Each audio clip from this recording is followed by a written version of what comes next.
ನಮಸ್ಕಾರ ವೀಕ್ಷಕರೇ, ಆಧ್ಯಾತ್ಮಿಕ ಪಯಣದ ಈ ಸಂಚಿಕೆಗೆ ನಿಮ್ಮೆಲ್ಲರಿಗೂ ಸ್ವಾಗತ. ಇವತ್ತಿನ ನಮ್ಮ ಈ ಪಯಣದಲ್ಲಿ ಬ್ರಹ್ಮಕುಮಾರಿ ಯತ್ನ ಅವರಿದ್ದಾರೆ. ಅವರು ಸುಮಾರು 25 ವರ್ಷಗಳಿಂದ ಆಧ್ಯಾತ್ಮಿಕ ಜೀವನವನ್ನು ನಡೆಸ್ತಿದ್ದಾರೆ. ಅದರಲ್ಲೂ ಸುಮಾರು 15 ವರ್ಷಗಳಿಂದ ಸಂಪೂರ್ಣ ಆಧ್ಯಾತ್ಮಿಕತೆಗೆ ತಮ್ಮ ಜೀವನವನ್ನು ಸಮರ್ಪಣೆ ಮಾಡಿದ್ದಾರೆ. ಬನ್ನಿ ಅವ್ರನ್ನ ಈ ಕಾರ್ಯಕ್ರಮಕ್ಕೆ ಸ್ವಾಗತ ಮಾಡ್ತಾ ಅವರ ಅನುಭವಗಳನ್ನು ತಿಳ್ಕೊಳ್ಳೋಣ.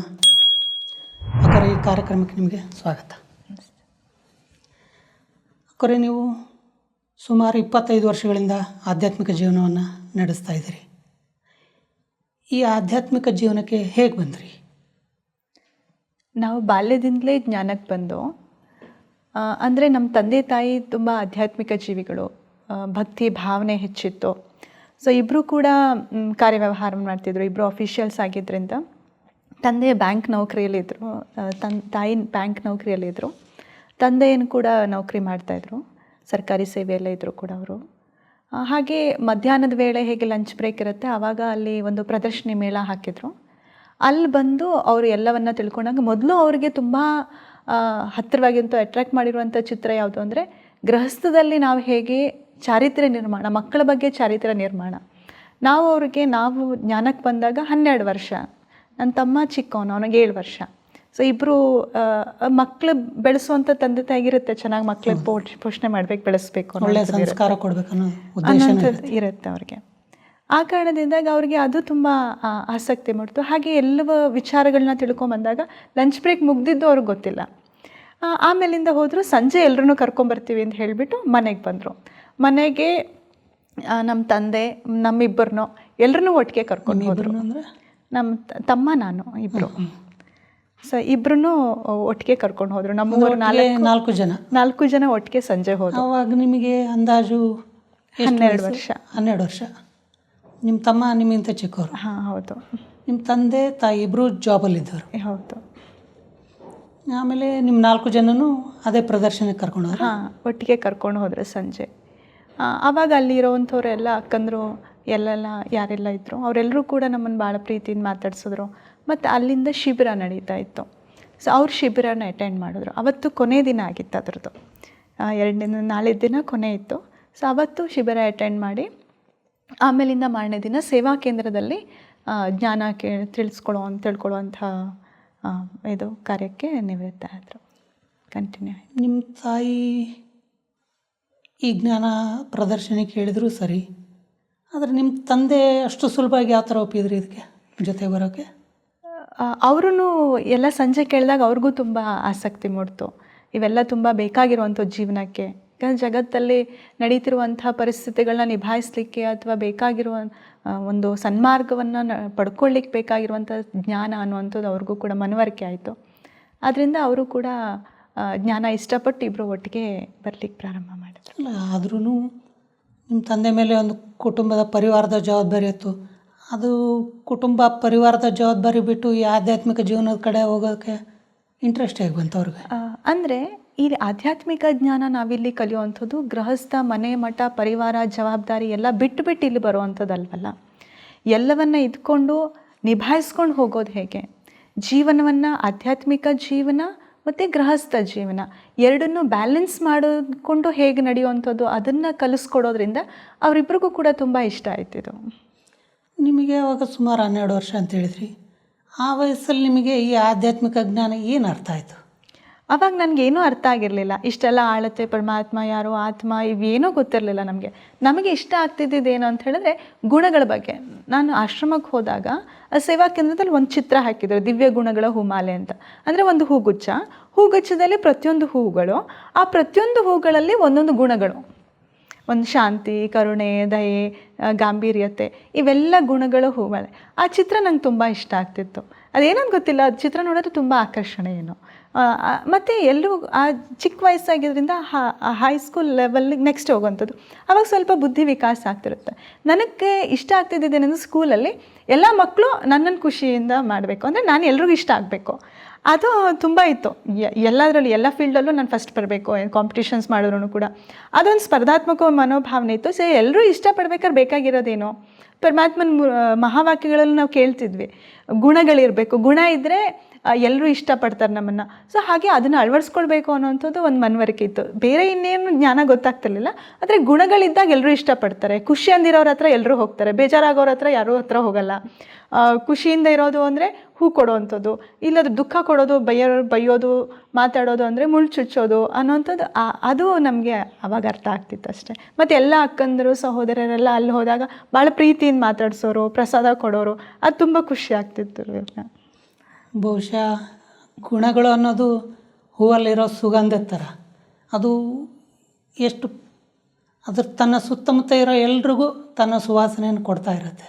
ಹಾಗೆ ಜೀವನದಲ್ಲಿ ಗುಣಗಳು ಅಷ್ಟೇ, ನಮ್ಮಲ್ಲಿ ಯಾವ ಗುಣ ಇರುತ್ತೋ ಅದು ಆಟೋಮೆಟಿಕ್ಕಾಗಿ ನಮ್ಮ ಸುತ್ತಮುತ್ತ ಇರೋರಿಗೆ ಅದರಿಂದ ಪ್ರಭಾವಿತರಾಗ್ತಾ ಇರ್ತಾರೆ. ಅದರ ಒಂದು ಫೀಲ್ ಅವ್ರಿಗೆ ಆಗ್ತಾ ಇರುತ್ತೆ. ಬಹುಶಃ ಅದಕ್ಕೆ ಅವರು ಆ ಹೂವಿನಲ್ಲಿ ಗುಣಗಳ ಚಿತ್ರ ತೋರಿಸಿರ್ಬಹುದು. ನೀವು ಹೇಳಿದ್ರಿ ನೀವು ಸೆಂಟ್ರಿಗೆ ಹೋಗ್ತಾಯಿದ್ರಿ ಅಂತ. ಅಷ್ಟು ಚಿಕ್ಕ ವಯಸ್ಸಲ್ಲಿ ಈ ಜ್ಞಾನದ ಆಳ ಏನು ತಲೆ ಒಳಗೆ ಬಹುಶಃ ಅಷ್ಟು ಸುಲಭವಾಗಿ ಹೋಗಲ್ಲ. ಯಾಕಂದರೆ ಆ ವಯಸ್ಸೇ ಹಾಗೆ, ಓದೋದೇ ಸ್ವಲ್ಪ ದೊಡ್ಡದು ಅಂಥದ್ರಲ್ಲಿ ಇವೆಲ್ಲ ಆಧ್ಯಾತ್ಮಿಕ ಇವೆಲ್ಲ ತಲೆಗೆ ಹೋಗಲ್ಲ. ಆದರೆ ನಿಮ್ಮ ಸ್ಕೂಲಲ್ಲಿ ನಿಮ್ಮ ಜೊತೆಗಿದ್ದಂಥ ಫ್ರೆಂಡ್ಸು ಅವರೆಲ್ಲ ನೀವು ಈ ರೀತಿ ಆಧ್ಯಾತ್ಮಿಕ ಜ್ಞಾನ ಅಥವಾ ಈ ಬ್ರಹ್ಮಕುಮಾರಿ ಸೇವಾ ಕೇಂದ್ರಕ್ಕೆ ಹೋಗೋದು, ಅವರು ಯಾವ ರೀತಿ ನಿಮ್ಮ ಜೊತೆ ಇದ್ರ ಬಗ್ಗೆ ಚರ್ಚೆ ಮಾಡ್ತಾಯಿದ್ರು? ಅವ್ರಿಗೆ ಯಾಕಂದರೆ ಎಲ್ಲ ಲೆವೆಲ್ಲು ಮೆಂಟಾಲಿಟಿ ಮಕ್ಕಳದು ಒಂದೇ ಥರ ಇರೋದ್ರಿಂದ ಆವಾಗ ಅವ್ರಿಗೂ ಏನೂ ಗೊತ್ತಾಗ್ತಿರ್ಲಿಲ್ಲ. ಈ ಥರ ಆಶ್ರಮ ಅದು ಈಗ ದೇವಸ್ಥಾನಕ್ಕೆ ಹೆಂಗೆ ಹೋಗ್ತಾರೆ ಎಲ್ಲರೂ ಕೈ ಮುಕ್ಕೊಂಬರ್ತಾರೆ, ಹಾಗೆ ಆಶ್ರಮ ಅನ್ನುವಂಥದ್ದು ಆವಾಗ ಆ ಮೆಂಟಲ್ ಲೆವೆಲ್ಗೆ ಹಾಗೆ ತಿಳ್ಕೊಂಡಿರ್ತಾರೆ ಎಲ್ಲರೂ ಕೂಡ. ಇವೆಲ್ಲ ಬೇರೆ ಏನು ಸನ್ಯಾಸಿಗಳ್ದು ಅವೆಲ್ಲ ಅಷ್ಟು ಗೊತ್ತಿರಲ್ವಲ್ಲ. ಆದರೆ ಎಲ್ರಿಗೂ ಇಷ್ಟ ಆಗ್ತಿತ್ತು ಮಾತಾಡೋವಂಥದ್ದು ಎಲ್ಲ ಇದು ಮಾಡೋದು. ಅಥವಾ ಮೌಂಟ್ ಅಬುಗೆ ಹೋಗಿ ಬಂದರೆ ಅಥವಾ ಏನಾರು ಪ್ರಸಾದ ತೊಗೊಂಡೋದ್ರೆ ಕೊಡಿ ಅಂತ ಅದನ್ನು ಬಹಳ ಖುಷಿಯಿಂದ ಎಲ್ಲರೂ ತಿನ್ನೋರು. ಅಥವಾ ಏನಾರು ಪೆನ್ನು ಅದು ಏನಾರು ಅಲ್ಲಿದ್ದು ಗಿಫ್ಟ್ ಏನಿತ್ತು ತೊಗೊಂಬಂದು ಎಲ್ರಿಗೂ ಕೊಡ್ತಿದ್ದೆ. ಅದೆಲ್ಲ ತುಂಬ ಇಷ್ಟ ಆಗ್ತಿತ್ತು ಅವ್ರಿಗೆ. ಅದು ಜ್ಞಾನ ಏನೂ ಗೊತ್ತಾಗ್ತಿರ್ಲಿಲ್ಲ. ಒಂದು ವಿಶೇಷವಾಗಿರುವಂಥ ಒಂದು ಪೆನ್ ಇತ್ತು, ಅದರಲ್ಲಿ ಬಿ ಗುಡ್ ಡೂ ಗುಡ್ ಅಥವಾ ಬಿ ಸಿಂಪಲ್ ಬಿ ಸ್ಯಾಂಪಲ್, ಅದು ಒಂದು ಕ್ಲಿಕ್ ಮಾಡಿದ್ರೆ ಅದು ಸ್ಲೋಗನ್ ಚೇಂಜ್ ಆಗ್ತಿತ್ತು. ಅದು ತುಂಬ ಇಷ್ಟ ಆಗ್ತಿತ್ತು ಮಕ್ಕಳುಗಳಿಗೆ ಅವೆಲ್ಲ. ಸೊ ಅಂದರೆ ಗುಣಗಳ ಜೊತೆಗೆ ಮೌಲ್ಯಗಳ ಜೊತೆಗೆ ಅಂದರೆ ಆಟದೊಂದಿಗೆ ಹೇಗೆ ಪಾಠ ಅಂತ ಹೇಳ್ತಾರೆ, ಹಾಗೆ ನಮ್ಮ ಈಶ್ವರಿ ವಿಶ್ವವಿದ್ಯಾಲಯ ಕಲಿಯುವಂಥ ವಿಚಾರನೇ ಹಾಗೆ. ಕೇವಲ ನೀವು ಎಲ್ಲವನ್ನ ಬಿಟ್ಬಿಟ್ಟು ಕೇವಲ ಆಧ್ಯಾತ್ಮಿಕ ಮಾರ್ಗದಲ್ಲೇ ಭಗವಂತ ಅಂದ್ಕೊಂಡು ಕೂತ್ಕೊಳ್ಳುವಂಥದ್ದಲ್ಲ. ಮಕ್ಕಳಿಗೂ ಕೂಡ ಅವ್ರ ಜೀವನದಲ್ಲಿ ಹೇಗೆ ಬೆಳೆಯುವ ಸಿರಿ ಮೊಳಕೆಯಲ್ಲಿ ಅಂತ ಹೇಳ್ತಾರೆ, ಹಾಗೆ ಬಾಲ್ಯದಲ್ಲೇ ಈ ಜೀವನದಲ್ಲಿ ಹೇಗೆ ಆಧ್ಯಾತ್ಮಿಕವನ್ನು ನಾವು ರೂಢಿಸ್ಕೊಳ್ಬೋದು ಅನ್ನೋಂಥದ್ದು ನಾವು ಸುಲಭವಾಗಿ ನಾವಿಲ್ಲಿ ಮನವರಿಕೆ ಮಾಡ್ಕೋಬೋದು. ಯಾಕಂದರೆ ಇವತ್ತು ಜಗತ್ತಿನಲ್ಲಿ ನಾವು ನೋಡ್ತೀವಿ ಅನೇಕ ಪೇರೆಂಟ್ಸ್ ಸಮಸ್ಯೆ ಏನು ಅಂತ ಹೇಳಿದ್ರೆ ಮಕ್ಕಳು ಹೇಳಿದ್ದು ಕೇಳಲ್ಲ, ಹೆಂಗೆ ಕಲಿಸ್ಕೊಡೋದು. ಅನೇಕರು ನಮ್ಮ ಆಶ್ರಮಕ್ಕೆ ಕರ್ಕೊಂಬರ್ತಾರೆ, ಅನೇಕರು ಇವ್ರಿಗೊಂಚೂರು ಬುದ್ಧಿವಾದ ಹೇಳಿ ಒಂಚೂರು ಕಲಿಸ್ಕೊಡಿ, ಮನೇಲಿ ಹೇಳಿದ್ದು ಕೇಳಲ್ಲ ಅಂಥೇಳಿ. ಆದರೆ ಯಾವಾಗ ಆಧ್ಯಾತ್ಮಿಕ ಮಾರ್ಗದಲ್ಲಿ ನಾವು ಮೊದಲಿಂದನೇ ಮಕ್ಕಳನ್ನ ಆ ರೀತಿ ತೊಡಗಿಸ್ಕೊಂಡು ಹೋದಾಗ ಅವ್ರಿಗೆ ಒಂದು ಮಾರ್ಗ ಸಿಗುತ್ತೆ.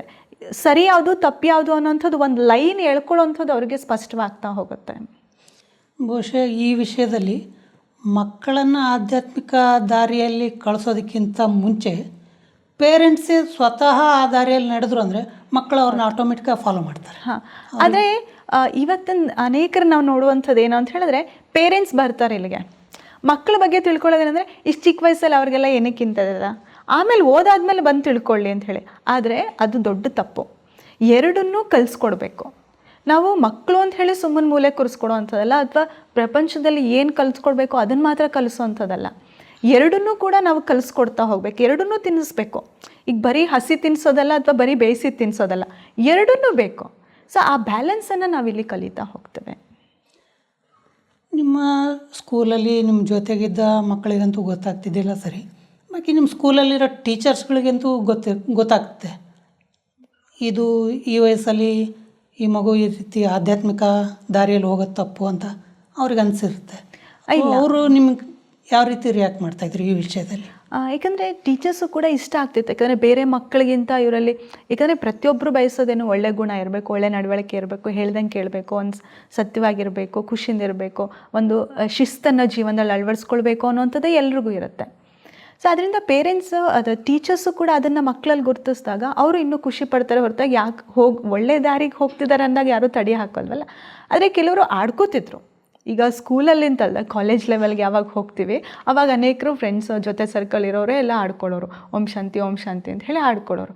ಆದರೆ ಲೆಕ್ಚರ್ಸು ಕೆಲವ್ರು ಹೇಳೋರು, ಇದು ಸೆಮಿನಾರ್ಗಳು ಅದಿದೆ ಅಂದಾಗೆಲ್ಲ ಮುಗಿದ್ಮೇಲೆ ಬ್ಯಾಕ್ ಬೆಂಚಸ್ ಇದ್ದೇ ಇರ್ತಾರಲ್ಲ ಆಡ್ಕೊಳ್ಳೋ ಅಂಥವ್ರು, ಅವ್ರಿಗೇನು ಬಾಯಿ ಮುಚ್ಚೋಕ್ಕಾಗಲ್ಲ ಅಥವಾ ಅವ್ರಿಗೇನು ಕೊರತೆನೂ ಇರಲ್ಲ. ಎಲ್ಲ ಅನೇಕರು ಹೇಳ್ಕೊಳ್ಳೋರು ಓಂ ಶಾಂತಿ ಅಂತಲೇ ಹೆಸರಿಟ್ಟಿದ್ರು. ಶಾಂತಿ ಅನ್ನೋಕ್ಕಿಂತ ಕೆಲವರು ಸನ್ಯಾಸಿ ಬಂದ್ಲು, ಏನು ಸನ್ಯಾಸಿ ಅಂತ ಹಾಗೆಲ್ಲ ಹೇಳೋ ಅಂಥ ರೀತಿನೂ ನಾವು ಇಟ್ಕೊಂಡಿರಲಿಲ್ಲ. ಆದರೆ ಹಿಂದೆಯಿಂದ ಹೇಳ್ಕೊಳ್ಳೋರು ಅಷ್ಟೇ, ಮುಂದೇನೂ ಏನು ಕಮೆಂಟ್ ಕೊಡ್ತಿರ್ಲಿಲ್ಲ, ಹಾಗೂ ಇರಲಿಲ್ಲ. ಯಾಕಂದರೆ ಪ್ರತಿಯೊಬ್ಬರು ಅವರಲ್ಲಿ ಒಂದು ಗುಣ ಇರುತ್ತೆ ಅಂದಾಗ ಅದ್ರ ಪ್ರಭಾವ ಖಂಡಿತವಾಗಿಯೂ ಬೀರುತ್ತೆ. ಸೊ ಆದರೆ ಲೆಕ್ಚರ್ಸ್ ಹೇಳೋರು ಹಿಂಗೆ ಹೇಳ್ತಾರಲ್ಲ ಅಂತ ಹೇಳಿದ್ರೆ ನಾನು ಹೇಳ್ತಿದ್ದೆ, ಅಟ್ಲೀಸ್ಟ್ ಆ ಕಾರಣದಿಂದಾಗಲೂ ಅವ್ರ ಬಾಯಿಂದ ಓಂ ಶಾಂತಿ ಅಂತ ಬರುತ್ತಲ್ಲ, ಅದಕ್ಕೆ ನನಗೆ ಖುಷಿ ಆಗುತ್ತೆ ಅಂತ. ಅವಾಗ ಅವರು ಹೇಳೋರು, ಪರವಾಗಿಲ್ಲ ನೀನು. ಸೊ ಆ ರೀತಿ ಪ್ರತಿಯೊಬ್ಬರಲ್ಲೂ ಕೂಡ ಒಂದು, ಅಂದರೆ ಏನೇ ಪರಿಸ್ಥಿತಿಯನ್ನು ಕೂಡ ಅದನ್ನು ನಾವು ಹೇಗೆ ನೋಡ್ತೀವೋ ಅದ್ರ ಮೇಲೆ ಗ್ರಹಿಸ್ಕೊಳ್ಳೋ ಅಂಥದ್ದು. ನಾವು ಪರಿಸ್ಥಿತಿ ಏನೇ ಇರ್ಬೋದು ಅಥವಾ ಮಾತುಗಳು ಏನು ಬೇಕಾದ್ರೆ ಯಾರು ಬೇಕಾದ್ರು, ಯಾಕಂದರೆ ಒಳ್ಳೆ ದಾರಿಲಿ ಇದ್ದರೂ ಆಡ್ಕೋತಾರೆ, ಕೆಟ್ಟ ದಾರಿಲಿ ಹೋದರೂ ಆಡ್ಕೋತಾರೆ. ನಾವು ಒಳ್ಳೆ ದಾರಿಲಿ ಹೋಗ್ತಿದ್ದೆ ಅಂದಮೇಲೆ ನಾವು ಯಾಕೆ ಬೇರೆಯವ್ರಿಗೆ ಭಯ ಪಡಬೇಕು ಅಥವಾ ಅವ್ರು ಆಡ್ಕೊಳ್ತಾರೆ ಅಂತ ನಾವ್ಯಾಕೆ ಹೆದರ್ಕೊಳ್ಳೋಣ? ಆಡ್ಕೊಳ್ತಾರೆ ಅನ್ನೋದಕ್ಕಿಂತ ಅವ್ರಿಗೆ ಈ ಜ್ಞಾನ ಗೊತ್ತಿಲ್ಲಲ್ಲ. ಯಾವಾಗ ಅವ್ರೊಂದು ಸಾರಿ ಈ ಜ್ಞಾನ ಆಧ್ಯಾತ್ಮಿಕ ದಾರಿಯಲ್ಲಿ ನಡೀತಾರೆ ಅವಾಗ ಆಟೋಮೆಟಿಕ್ ಅವ್ರಿಗೆ ಗೊತ್ತಾಗುತ್ತೆ. ಹೌದು. ಸೊ ನೀವು ನಿಮ್ಮ ಟೀಚರ್ಸ್ನ ಈ ಬ್ರಹ್ಮಕುಮಾರಿ ರಾಜಯೋಗ ಕೇಂದ್ರಕ್ಕೆ ನೀವು ಕರೆದು ಅವ್ರಿಗೂ ಸಹ ಜ್ಞಾನ ತಿಳ್ಕೊಳ್ಳಿ ಒಂದ್ಸರಿ ಅಂತ ಅವ್ರಿಗೂ ಕರಿಬೋದಿತ್ತಲ್ಲ ಹಾಗಿದ್ರೆ? ಹಾಂ, ಅವರಿಗೆ ಕರೆದಿದ್ದೇ ಇದೆ. ಕೆಲವರು ಬಂದು ವಿಚಾರಗಳು ತಿಳ್ಕೊಂಡಿದ್ರು. ಆದರೆ ಎಲ್ಲರೂ ಮಾರ್ಗದಲ್ಲಿ ನಡೆಯಲ್ಲ. ವಿಚಾರ ಒಳ್ಳೆಯದು ಅಂತ ಹೇಳಿ ಗೊತ್ತಿರುತ್ತೆ, ಆದರೆ ಅಳವಡಿಸ್ಕೊಳ್ಳೋ ಇಂಟ್ರೆಸ್ಟ್ ಅದು ಅವ್ರವ್ರಿಗೆ ಬಿಟ್ಟರು ಅಂಥದ್ದು. ಬಹುಶಃ ನೀವು ಅದೃಷ್ಟಶಾಲಿಗಳು ಅನಿಸುತ್ತೆ ನನ್ನ ಪ್ರಕಾರ. ಯಾಕಂದರೆ ಈಗ ಯಾವುದೇ ಮಕ್ಕಳು ಆಧ್ಯಾತ್ಮಿಕ ದಾರಿಯಲ್ಲಿ ನಡೀತಾರೆ ಅಂದರೆ ಅವ್ರ ಪೇರೆಂಟ್ಸೇ ಮೊದಲು ಅದಕ್ಕೆ ಅಡ್ಡ ಹಾಕ್ತಾರೆ. ಬೇಡ ಈ ವಯಸ್ಸಿಗೆ ಏನಕ್ಕೆ ನೀನು ಇದೆಲ್ಲ ನಿಮ್ಗೆ ಬೇಕಾಗಿಲ್ಲ, ವಯಸ್ಸಾದ್ಮೇಲೆ ಹೋಗು ಅಂತ. ಬಹುಶಃ ನಿಮಗೆ ಈ ಪ್ರಾಬ್ಲಮೇ ಇಲ್ಲ ಅನಿಸುತ್ತೆ. ಯಾಕಂದ್ರೆ ನಿಮ್ಮ ಫ್ಯಾಮಿಲಿ ಪೂರ್ತಿ ಆಧ್ಯಾತ್ಮಿಕ ದಾರಿಯಲ್ಲಿ ಒಂದೇ ಸಾರಿ ಶುರು ಮಾಡಿದ್ದಕ್ಕೆ. ನೀವು ಈ ಜ್ಞಾನ ತೊಗೊಂಡಾದಮೇಲೆ ನೀವು ಹೇಳಿದ್ರಿ ನಿಮಗೆ ಗುಣಗಳು ಇಷ್ಟ ಆಗ್ತಿತ್ತು ಅಂತ. ಸೊ ನಿಮ್ಮಲ್ಲಿ ಏನೇನು ಗುಣಗಳನ್ನು ನೀವು ಧಾರಣೆ ಮಾಡಿಕೊಂಡ್ರಿ ಅಥವಾ ನಿಮ್ಮ ಆಚಾರ ವಿಚಾರ ನಡೆ ನುಡಿಯಲ್ಲಿ ಏನೇನು ಪರಿವರ್ತನೆ ಆಯಿತು? ಅಂದರೆ ಪ್ರತಿಯೊಬ್ಬರ ಬಗ್ಗೆನೂ ಅಂದರೆ ಖುಷಿಯಿಂದ ಎಲ್ಲರ ಬಗ್ಗೆನೂ ಒಳ್ಳೆಯದೇ ಮಾತನಾಡುವಂಥದ್ದು, ಎಲ್ರಿಗೂ ಒಳ್ಳೆಯದನ್ನೇ ಹೇಳುವಂಥದ್ದು, ಏನೇ ಕೆಟ್ಟ ಮಾತಾಡಬಾರ್ದು. ಅವಾಗಿನ್ನು ನಮ್ಮ ಕಾಲೇಜಲ್ಲಿ ಇರಬೇಕಾದ್ರೂ ಕೂಡ ನನ್ನ ಅನುಭವ ಏನಂದರೆ, ಎಲ್ಲರೂ ಫ್ರೆಂಡ್ಸ್ ಸರ್ಕಲ್ ಯಾರು ಇರ್ತಿದ್ರು, ಕೆಲವರು ಕ್ಯಾಂಟೀನಲ್ಲಿ ಹೊರಗಡೆ ಎಲ್ಲ ಹೋಗಿ ತಿನ್ನೋರು ಗ್ರೂಪ್ ಇರ್ತಿತ್ತು. ಬಟ್ ಒಂದು 5 ಜನ ನಾವು ಒಟ್ಟಿಗೆ ಇರ್ತಿದ್ದೋ. ಅವರು ನಾನು ಹೋಗಲ್ಲ, ಹೊರಗಡೆ ತಿನ್ನಲ್ಲ ಅಥವಾ ಹೊರಗಡೆ ಎಲ್ಲೂ ಓಡಾಡಲ್ಲ. ಕೆಲವರು ಬೇರೆ ಇನ್ನೊಂದು ಗ್ರೂಪ್ ಅವರು ಸಿನಿಮಾಕ್ಕೆ ಹೋಗೋದು, ಕ್ಲಾಸ್ ಬಂಕ್ ಮಾಡಿಬಿಟ್ಟು ಹೋಗೋರು. ಎಲ್ಲರೂ ಮಾಸ್ ಬಂಕ್ ಮಾಡಿದ್ರು ಕೂಡ ಮಾತಾಡಿಕೊಂಡು ಹಾಗೆ ಹೇಳಿದ್ರೆ, ಕೆಲವರು ಸಿನಿಮಾಕ್ಕೆ ಹೋದ್ರೂ ಕೂಡ ನೀನು ಬರಲ್ವಾ, ಹಾಗಾದ್ರೆ ನಾನು ಹೋಗಲ್ಲ, ಕ್ಯಾಂಟೀನ್ಗೆ ಹೋಗಲ್ವಾ, ಹಾಗಾದ್ರೆ ನಾವು ಹೋಗಲ್ಲ. ಸೊ ಆ ರೀತಿ ಒಬ್ಬರ ಪ್ರಭಾವ ಬೇರೆಯವ್ರ ಮೇಲೂ ಕೂಡ, ಗುಂಪಿನಲ್ಲಿರೋವಂಥವ್ರ ಮೇಲೂ ಕೂಡ ಬೀರ್ತಾ ಹೋಗ್ತಿತ್ತು. ಹಾಗೆ ಅಂದರೆ ಅವರು ಕೂಡ ಮಾತನ್ನು ಕೇಳಬೇಕಾದ್ರೆ ಆ ಮಾತಿನಲ್ಲಿ ಒಂದು ಶಕ್ತಿ ಇದ್ದಾಗ ಮಾತ್ರ ಬೇರೆಯವರು ಕೂಡ ಕೇಳಲಿಕ್ಕೆ ಸಾಧ್ಯ ಅಂಥೇಳಿ ಅನಿಸುತ್ತೆ. ಎಲ್ಲೋ ಒಂದು ಕಡೆ ನೀವಾಗಿದ್ರೆ ನನ್ನ ಪ್ರಕಾರ ನೀವು ಟೀನೇಜಲ್ಲಿ ಏನೆಲ್ಲ ಮೋಜು ಮಸ್ತಿ ಮಾಡಬೇಕಿತ್ತು ಅದನ್ನು ನೀವು ಕಳ್ಕೊಂಡ್ರಿ, ನಿಮ್ಮ ಜೊತೆಗಿರೋರ್ಗೂ ಕಳೆದ್ಬಿಟ್ರಿ. ಆಗಿದ್ರೆ ಮೋಜು ಮಸ್ತಿ ಅಂದರೆ ಅರ್ಥ ಏನು ಅಂತ ಗೊತ್ತಾಗಲಿಲ್ಲ. ಅಂದರೆ ಅವರೆಲ್ಲ ಅದೇ ನೀವು ಹೇಳಿದ್ರಲ್ಲ, ಕ್ಯಾಂಟೀನಲ್ಲಿ ಆರಾಮಾಗಿ ಊಟ ತಿನ್ನೋದು, ಇಲ್ಲ ಪಿಕ್ಚರ್ಗೆ ಹೋಗೋದು, ಇಲ್ಲ ಪಾರ್ಕ್ಗಳಿಗೆ ಓಡಾಡೋದು, ಅದೆಲ್ಲ ಆ ವಯಸ್ಸಲ್ಲದು. ಆ ಟೀನೇಜ್ ಏನಿರುತ್ತಲ್ಲ ಆ ವಯಸ್ಸಲ್ಲಿ ಪೂರ್ತಿ ಮೋಸ್ಟ್ ಅದೇ ಥರ. ಬಾಕಿ ನೀವು ಅದನ್ನೆಲ್ಲ ಕಳ್ಕೊಂಬಿಟ್ರೆ ಆಗಿದ್ರೆ. ಅದನ್ನು ಒಂದು ವಿಚಾರ ಹೇಳಬೇಕು ನಾನು ಬಯಸ್ತೇನೆ, ಅದು ನಾವು ಮೋಜು ಮಸ್ತಿ ಅಂತ ತಿಳ್ಕೊಂಡಿರೋವಂಥದ್ದೇ ತಪ್ಪು ವಿಚಾರ. ಯಾಕಂದರೆ ಅದು ಮೋಜು ಮಸ್ತಿ ಹೆಸರಿನಲ್ಲಿ ನಾವು ನಮ್ಮನ್ನು ನಷ್ಟ ಮಾಡ್ಕೋತಾ ಇದ್ದೀವಿ, ನಮ್ಮ ಜೀವನವನ್ನು ಅಡ್ಡದಾರಿಗೆ ಹಿಡಿಸ್ತಾ ಇದ್ದೀವಿ. ಸೊ ಅಡ್ಡದಾರಿಗೆ ಹೋಗುವಂಥ ದಾರಿಯನ್ನು ಮೋಜು ಮಸ್ತಿ ಅಂತ ಹೆಂಗೆ ಕರೆಯೋಕ್ಕೆ ಸಾಧ್ಯ? ಒಂದು ಆತ್ಮೋನ್ನತಿ, ಸ್ವಯಂನಲ್ಲಿ ಒಂದು ಗುಣಗಳು ತುಂಬ್ಕೋಬೇಕು ಅಥವಾ ಒಳ್ಳೆ ಮಾರ್ಗದರ್ಶನ ಸಿಗ್ತಿದೆ, ಜೀವನದಲ್ಲಿ ಏಳಿಗೆ ಹೊಂದಿದ್ದಾರೆ ಅಂದರೆ ಅದನ್ನು ನಾವು ಹೇಳ್ಬೋದು, ಆನಂದದಿಂದ ಇದ್ದಾರೆ, ಖುಷಿಯಿಂದ ಇದ್ದಾರೆ ಅಂತ ಹೇಳಿ. ಆ ಜೀವನದನ್ನು ಕಳ್ಕೊಂಬಿಟ್ಟು ಆಮೇಲೆ ಅಯ್ಯೋ ನಾನು ಹಾಗಲ್ಲ, ಓದಬೇಕಾಗಿತ್ತು ಅಥವಾ ಅಲ್ಲಿ ಸಮಯ ಕಳ್ಕೊಂಬಿಟ್ಟೆ ಅಂತಂದರೆ ಅದನ್ನು ಮೋಜು ಮಸ್ತಿ ಅಂತ ಹೇಳೋಕ್ಕೆ ಸಾಧ್ಯ ಆಗಲ್ಲ. ನಿಮ್ಮ ಎಜುಕೇಷನ್ ಏನಾಗಿದೆ ಆಗಿದ್ರೆ? ನಾನು ಪೋಸ್ಟ್ ಗ್ರ್ಯಾಜುಯೇಷನ್ ಮಾಡಿದ್ದೀನಿ, ಮಾಸ್ಟರ್ಸ್ ಡಿಗ್ರಿ ಮಾಡಿದ್ದೀನಿ, MBA ಮಾಡಿದ್ದೀನಿ. MBA ಮಾಡಿದಿರಿ. ಈ MBA ಮಾಡಿದಿರಲ್ಲ, ಈ ಆಧ್ಯಾತ್ಮಿಕತೆ ಅನ್ನೋದು ನಿಮಗೆ ಸ್ಕೂಲ್ ಲೈಫಲ್ಲಿ ಅಥವಾ ಕಾಲೇಜ್ ಲೈಫಲ್ಲಿ ಎಜುಕೇಷನ್ಗೆ ಯಾವ ರೀತಿ ಹೆಲ್ಪ್ ಆಯಿತು? ಅಂದರೆ ನಾನು ಪಾಠ ಕೇಳಬೇಕಾದ್ರೂ ಕೂಡ ಅದು ಇದಕ್ಕೆ ರಿಲೇಟ್ ಆಗ್ತಾಯಿತ್ತು. ಭಗವಂತನ ಮಹಾವಾಕ್ಯ ನಾವಿಲ್ಲಿ ಏನು ಕೇಳ್ತೀವಿ, ಏಕೆಂದರೆ ಭಕ್ತಿ ಶಾಸ್ತ್ರ ವೇದ ಪುರಾಣಗಳಲ್ಲಿ ಏನು ಕೇಳ್ತಾರೆ ಅದೇ ಬೇರೆ, ಎಜುಕೇಷನ್ನೇ ಬೇರೆ ಅಂತ ಹೇಳ್ತಾರೆ. ಮಂತ್ರ ಶ್ಲೋಕ ವೇದ ಪುರಾಣ ಮಹಿಮೆ ಶ್ಲೋಕ ಕೀರ್ತನೆ ಅದೇ ಬೇರೆ ಬೇರೆ ಒಂದು ಮಾರ್ಗ. ವಿದ್ಯೆ ಓದುವಂಥದ್ದು ಸ್ಪಿರಿಚುವಾಲಿಟಿ ಅಥವಾ ಸೈಂಟಿಫಿಕ್ ಆಗಿ ನೀವು ಕಲಿಯುವಂಥದ್ದು ಅದೇ ಬೇರೆ ಮಾರ್ಗ ಅಂಥೇಳಿ ನೋಡ್ತಾರೆ. ಬಟ್ ಇಲ್ಲಿ ನಾವು ಸ್ಪಿರಿಚುವಾಲಿಟಿಯಲ್ಲಿ ಈಶ್ವರಿ ವಿಶ್ವವಿದ್ಯಾಲಯದಲ್ಲಿ ಕಲಿಯುವಂಥದ್ದು ಏನಂದರೆ ಆಧ್ಯಾತ್ಮಿಕದ ಜೊತೆಗೆ ಆತ್ಮದ ಉನ್ನತಿಯ ಜ್ಞಾನ, ಸ್ಪಿರಿಚುವಾಲಿಟಿಯ ಜೊತೆಗೆ ಸೈಂಟಿಫಿಕ್ ಸ್ಟಡಿ ಅನ್ನುವಂಥದ್ದು.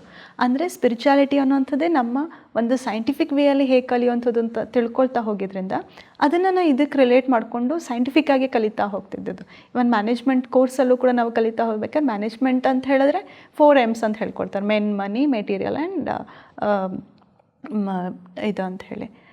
ಸೊ ಹಾಗೆ ನಾವು ಕಲಿಯುವಂಥದ್ದು ಇಲ್ಲಿ ಇನ್ 5th M, that is mind. So ಇನ್ನೂ ಎಕ್ಸ್ಟ್ರಾ ಕಲಿಯುವಂಥದ್ದಕ್ಕೆ ಅವಕಾಶ ಸಿಗ್ತಲ್ಲ, ಅವ್ರು ಬರೀ 4 ಕಲಿಯೋದು, ನಮಗಿಲ್ಲಿ ಇನ್ನೂ ಒಂದು ಎಕ್ಸ್ಟ್ರಾ M ಸಿಕ್ತು. ಸೊ ಯಾಕಂದರೆ ಮೈಂಡನ್ನು ಮ್ಯಾನೇಜ್ ಮಾಡಿದಾಗ ಮಾತ್ರ ಮೆನ್ನು ಮನಿ ಮೆಟೀರಿಯಲ್ ಎಲ್ಲ ಮ್ಯಾನೇಜ್ ಮಾಡೋಕ್ಕೆ ಸಾಧ್ಯ, ಮ್ಯಾನ್ ಪವರ್ ಮ್ಯಾನೇಜ್ ಮಾಡೋಕ್ಕೆ ಸಾಧ್ಯ. ಹೌದು, ಯಾಕೆಂದರೆ ಹಣ ಸಂಪಾದನೆ ಮಾಡೋದು ಎಷ್ಟು ಮುಖ್ಯನೋ ಸರಿದಾರಿಯಲ್ಲಿ ಅದನ್ನು ಖರ್ಚು ಮಾಡೋದು ಅದಕ್ಕಿಂತ ಇಂಪಾರ್ಟೆಂಟ್. ಆದರೆ ಆ ರೀತಿ ಸರಿದಾರಿಯಲ್ಲಿ ಖರ್ಚು ಮಾಡಬೇಕಂದ್ರೆ ನಮಗೆ ನಮ್ಮ ಮೈಂಡ್ ಮೇಲೆ ಕಂಟ್ರೋಲ್ ಇರಬೇಕು. ಅದು ಬಿಟ್ಟು ಕಷ್ಟಪಟ್ಟು ದುಡ್ದು ಆ ದುಡ್ಡನ್ನ ಹೇಗೆ ಬೇಕೋ ಹಾಗೆ ಖರ್ಚು ಮಾಡಿದ್ವಿ ಅಂದರೆ ದುಡ್ದಿದ್ದು ಕೂಡ ವ್ಯರ್ಥ ಆಗುತ್ತೆ. ನೀವು ನಿಮ್ಮ ಚಿಕ್ಕ ವಯಸ್ಸಲ್ಲೇ ಈ ಸೇವಾ ಕೇಂದ್ರಕ್ಕೆ ಹೋಗ್ತಿದ್ರಿ, ಅಲ್ಲಿ ನಿಮ್ಮ ಥರ ಜ್ಞಾನ ಕೇಳೋಕ್ಕೆ ಬರುವಂಥವ್ರು ಅಥವಾ ಡೈಲಿ ಅಲ್ಲಿ ನಡೆಯುವಂಥ ಸತ್ಸಂಗ ಅಟೆಂಡ್ ಮಾಡೋಕ್ಕೆ ಬರುವಂಥ ಅಣ್ಣಂದ್ರು ಅಕ್ಕಂದರು, ಅವ್ರ ಜೊತೆ ನಿಮ್ಮ ರಿಲೇಷನ್ಶಿಪ್ ಹೇಗಿತ್ತು ಅಥವಾ ಅವರು ನಿಮಗೆ ಯಾವ ರೀತಿ ಸಹಕಾರ ಕೊಡ್ತಿದ್ರು? ಒಂದು ನಮ್ಮ ಬೆನಿಫಿಟ್ ಏನಿತ್ತು ಅಂತ ಹೇಳಿದ್ರೆ, ನಾವು 3-4 ಜನ ಪರಿವಾರ ಸಮೇತ ಬರ್ತಾಯಿದ್ರು ಮಕ್ಳುಗಳು. ನಮ್ಮ ಮಕ್ಕಳನ್ನೇ ಸುಮಾರು ಜನ, 4 ಫ್ಯಾಮಿಲಿಯವ್ರ ಮಕ್ಕಳೇ ಇದ್ವಿ ನಾವು. ಸೊ ಒಂಥರ ನಮಗೆ ಸಮ್ಮರ್ ಕ್ಯಾಂಪೆಲ್ಲ ನಡೀತಾ ಇತ್ತಲ್ಲಿ.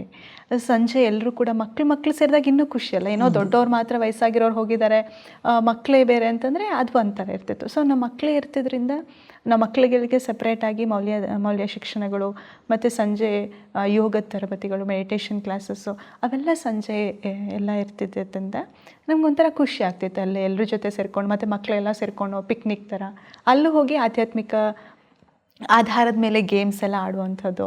ಸೊ ಅದೆಲ್ಲ ಇರ್ತಾ ಇದ್ದಿದ್ದರಿಂದ ಭಾಳ ಖುಷಿ ಆಗ್ತಿತ್ತು ಆ ಜೀವನನೂ ಕೂಡ. ಆಟ ಆಡ್ತಾ ಈ ಆಧ್ಯಾತ್ಮಿಕತೆ ಕಲಿಯೋದು ಇನ್ನೂ ಇಂಟ್ರೆಸ್ಟ್ ಆಗಿರುತ್ತೆ, ಪ್ಲಸ್ ಈಸಿನೂ ಆಗುತ್ತೆ. ಹೌದು. ನೀವು ನಿಮ್ಮ ಸಂಸ್ಥೆಯ ಹೆಡ್ ಕ್ವಾರ್ಟರ್ಸ್ ಏನಿದೆ ರಾಜಸ್ಥಾನಲ್ಲಿ, ಅಲ್ಲಿಗೆ ಮೊದಲನೇ ಸಾರಿ ಯಾವಾಗ ಹೋಗಿದ್ರಿ? ಮೊದಲನೇ ಬಾರಿ ಫಸ್ಟು ನಮ್ಮ ತಂದೆ ತಾಯಿ ಹೋಗಿ ಬಂದರು. ಆಮೇಲೆ ಮುಂದಿನ ವರ್ಷಕ್ಕೆ ನೆಕ್ಸ್ಟ್ ವರ್ಷಕ್ಕೆ ನಮ್ಮನ್ನು ಕರ್ಕೊಂಡು ಹೋದರು. ಅಂದರೆ ನೀವು ಅವಾಗ ಏನು ಓದ್ತಾ ಇದ್ರಿ ಅಥವಾ ಎಷ್ಟು? ನಾನು ಅವಾಗ 9ನೇ ಕ್ಲಾಸ್ ಓದ್ತಾ ಇದ್ದೆ. ಆವಾಗ ನೀವು ಮೊದಲನೇ ಸಾರಿ ರಾಜಸ್ಥಾನಕ್ಕೆ ಹೋಗಿದ್ರಿ? ಹೌದು.